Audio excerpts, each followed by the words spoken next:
ഇടുക്കി തൂക്കുപാലത്ത് മുന്നറിയിപ്പ് അവഗണിച്ച് കാർ വെള്ളക്കെട്ടിൽ ഇറക്കി. വെള്ളം കയറിയ പാലത്തിലൂടെ ഓടിച്ച വാഹനം പാലത്തിന് നടുവിൽ വെച്ച് നിന്നുപോയിട്ടുണ്ട്. മുന്നോട്ട് പോകരുതെന്ന നാട്ടുകാർ മുന്നറിയിപ്പ് നൽകിയത് വകവയ്ക്കാതെ ഡ്രൈവർ പാലത്തിലൂടെ കാർ ഓടിക്കുകയായിരുന്നു.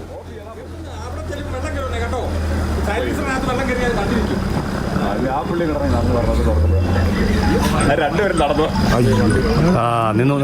പോയി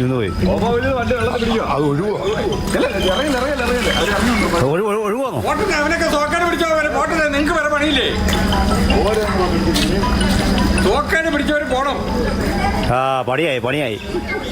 ജീനസ് രാജു നൽകും വിവരങ്ങൾ. ജെയിൻ, ഇത്രയധികം വെള്ളം ചെറുവാഹനമാണ്.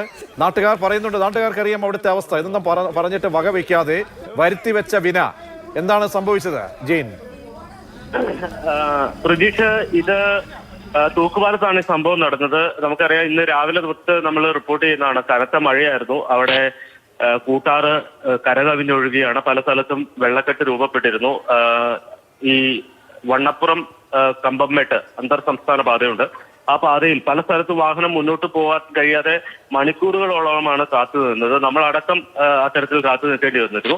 അങ്ങനെ ഒരു സാഹചര്യത്തിലാണ് നാട്ടുകാരുടെ മുന്നറിയിപ്പ് അവഗണിച്ചുകൊണ്ട് ഈ ചെറിയ വാഹനം അത് ഈ പാലത്തിലൂടെ വലിയ വെള്ളക്കെട്ടിലൂടെ ഇറക്കി മറുകര എത്തിക്കാനുള്ള ഒരു ശ്രമം നടത്തിയത്. ഈ വാഹനം കൂടുതൽ വെള്ളമുള്ള ആ ഭാഗത്തെത്തിയപ്പോൾ സൈലൻസറിന്റെ അകത്ത് വെള്ളം കയറി ഈ വാഹനം നിന്നു പോവുകയായിരുന്നു.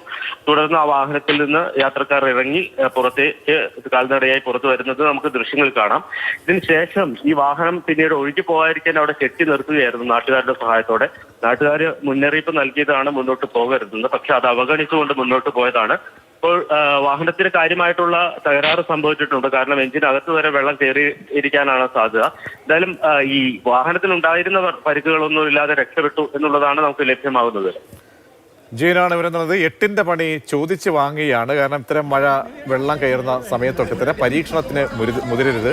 ആളുകൾ പറയുന്നത് പോലെയും ഈ സംവിധാനങ്ങളൊക്കെ നൽകുന്ന അലർട്ടുകൾ അത് കേൾക്കുക എന്നതാണ് വളരെ പ്രധാനപ്പെട്ട കാര്യം.